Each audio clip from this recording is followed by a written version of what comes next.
আসসালামু আলাইকুম এভরিওয়ান, সবাই কেমন আছেন? হোপফুলি সবাই খুব ভালো আছেন। আমি আলহামদুলিল্লাহ অনেক ভালো আছি। সো ঈদের আগে আমরা কী করলাম, ঈদের পরে কার কার বাসায় দাওয়াত খেলাম, কোথায় কোথায় ঘুরতে গেলাম, সব কিছুর ভিডিও এখন আমি ওয়ান বাই ওয়ান আপলোড করতে থাকবো। তো আরশির বার্থডে ছিল 28 মে।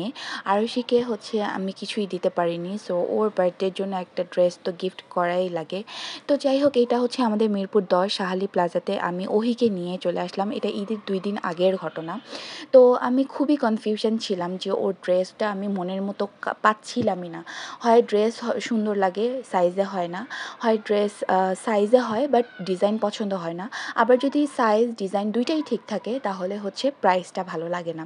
তো এরকম কনফিউশন নিতে নিতে আমরা পুরো শাহালি প্লাজা সব জায়গায় অনেক ঘুরলাম, বাট কোথাও মনের মতো কোনো কিছু পাচ্ছিলাম না।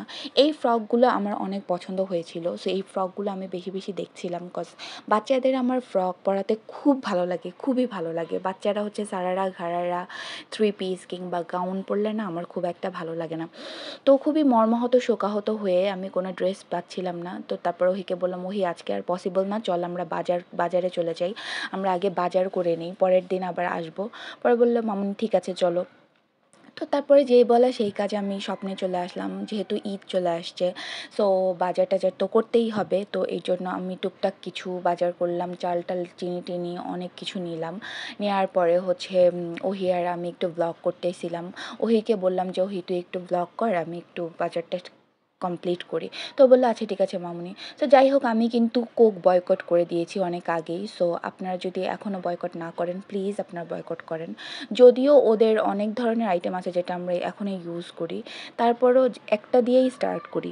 তো যাই হোক, এই তো আমি এখন বাজার টাজার করে বের হয়ে গেলাম। এরপরে একটু টেইলরে যাব যে আমার ড্রেসটা হয়েছে কি না। তো ভাইয়া বললো ড্রেসটা এখনও হয়নি, আপনি কালকে এসেন। তো এর পরের দিন আবার ঐশীকে নিয়ে বের হয়ে গিয়েছি, সেম যুদ্ধ।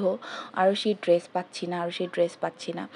তারপরে দেখলাম আমাদের এলাকায় একটা ছাগলের হাট বসেছে, সো সেটার একটা ভিডিও আমি নিলাম। এরপরে যাক ফরচুনেটলি আরশির ড্রেসটা আমরা কিনতে পারলাম। সো আরশির ড্রেসটা কিনে টিনে এখন আমরা বাসায় চলে যাব। বাসায় চলে যাওয়ার আগে আমি টেইলরে যাব, টেইলরে গিয়ে বলবো যে ভাইয়া কি আমার ড্রেসটা হয়েছে কিনা। তো যাই হোক, আলহামদুলিল্লাহ ড্রেসগুলো হয়েছিল অ্যান্ড প্রত্যেকটা ড্রেসই অনেক অনেক সুন্দর হয়েছে এবং আমার মনের মতো হয়েছে। এই ভাইয়াটা অনেক ভালো ড্রেস বানায়। তো এই তো আমার ড্রেসগুলো, এটা আমি ঈদের দিন পরেছিলাম। এরপরে আমি এখন চলে যাব মেঝো আপুর বাসায়, যেহেতু মেঝো আপুদের গরুটা কেনা হয়ে গেছে, সো ওই গরুটা দেখার জন্যই যাব। তো মেঝো আপুর বাসায় যেহেতু গরু রাখা হয়েছে, তো আমরা রিকশায় উঠে গেলাম। এর মধ্যে এই যে গরু টরু রাস্তায় রাখা হয়েছে ওগুলো একটু দেখতে দেখতে যাচ্ছিলাম। ইন দ্য মিন টাইম দেখলাম যে মেঝো ভাইয়া খড়কুটো নিয়ে, ওই যে ইয়েলো কালার গেঞ্জি পরা যে লোকটা, ওইটা আমার মেঝো দুলাভাই। উনি খড়কুটো নিয়ে বাইকে করে যাচ্ছে। সো এই তো আমরা চলে আসলাম মেঝো আপুর গ্যারেজে, আর এটাই আমাদের গরুটা। আমাদের গরুটা মাশাল্লাহ অনেক ভালো হয়েছিল, একদম ঘাস খাওয়া দেশি গরু যেটাকে বলে, ওই গরুটা।